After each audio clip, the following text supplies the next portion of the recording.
வணக்கம் and welcome to cinema matrix. இந்த வீடியோவில் எதை பற்றி பார்க்க போகிறோம் அப்படின்னா, வழக்கம் போல் ஆதிரி வந்து கோவமாக இருக்காங்க எஃப்ஜே மேலே.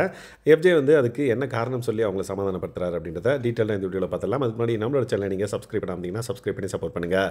ஸோ எஃப்ஜே வந்து இன்றைக்கி மாஸ்க் டாஸ்கில் வந்து விளையாடும் போது வந்து பார்த்திங்கன்னா அவருக்கு வந்து கையில் விரலில் வந்து பார்த்திங்கன்னா அடிபட்டிருக்கும். அதனால் ஆதிரி வந்து பார்த்திங்கன்னா பக்கத்தில் உட்காந்து எஃப்ஜேக்கு வந்து ஊட்டிகிட்டு இருக்காங்க. அப்போ வந்து பார்த்திங்கன்னா ஆதிரி வந்து கோவமாக இருக்கிறத தான் நம்மளால் பார்க்க முடிஞ்சது. அந்த டைனிங் ஏரியாவில் உட்காந்துட்டு கோவமாக தான் ஊட்டிகிட்டு இருக்காங்க. But still ஊட்டுறாங்க.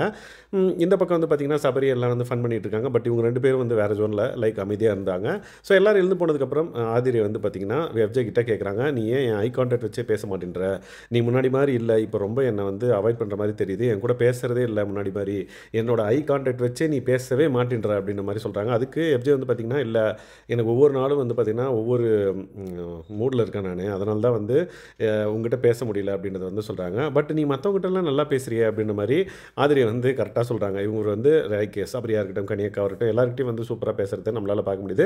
அதை தான் வந்து ஆதிரியை வந்து சொல்லுவாங்க, இல்லை நான் உங்ககிட்ட வந்து ஏன் அப்படி இருக்கேன் அப்படின்னா, நான் உங்ககிட்ட அந்த கோவத்தை காமிச்சிடக்கூடாது. ஃபார் எக்ஸாம்பிள் இன்றைக்கி நான் ஒரு டென்ஷனில் இருந்தேன், இப்போ நான் உங்ககிட்ட பேச ஆரம்பிச்சேன்னா அந்த டென்ஷன் உனக்கு காமிச்சிட்டேன்னா உன்னை ஹர்ட் ஆகிற மாதிரி ஆகிடும். அதனால தான் நான் வந்து உங்ககிட்ட பேசலை அப்படின்றத வந்து, அதாவது நல்லா பேசலை, அதாவது இதுக்கு முன்னாடி வந்து ஜாலியாக ஐ டு ஐ கான்டாக்ட் வச்சு நான் பேசிகிட்டு இருப்பேன்ல, இப்போ வந்து அந்த மாதிரி பேச முடியாத காரணம் வந்து என்னோட மூட் ஸ்விங் தான் காரணம், நீ வந்து எதுவும் தப்பாக எடுத்துக்காத அப்படின்ற மாதிரி சொல்கிறாங்க. உடனே வந்து தோளில் சாயை வச்சு அவங்களை வந்து சமாதானப்படுத்துகிறாங்க.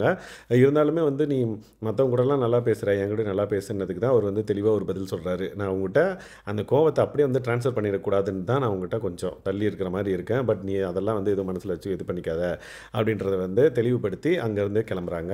அதுக்கப்புறம் வந்து பார்த்திங்கன்னா நைட்டு ஃபன்னாக வந்து பார்த்திங்க அப்படின்னா நிறைய டாஸ்க்லாம் விளையாடுறாங்க. அப்போ ஆதிரியும் சரி எஃப்ஜேயும் சரி நார்மல் மோடுக்கு வந்துட்டு ஜாலியாக இருக்காங்கன்னு அர்த்தம். எஸ், இந்த மாதிரியான பிக் பாஸ் லைவ் அப்டேட்ஸ்க்கு நம்மளோட சேனலை சப்ஸ்கிரைப் பண்ணாமல் இருந்தீங்கன்னா சப்ஸ்கிரைப் பண்ணி சப்போர்ட் பண்ணுங்கள். தேங்க்ஸ் கைஸ், பாய்.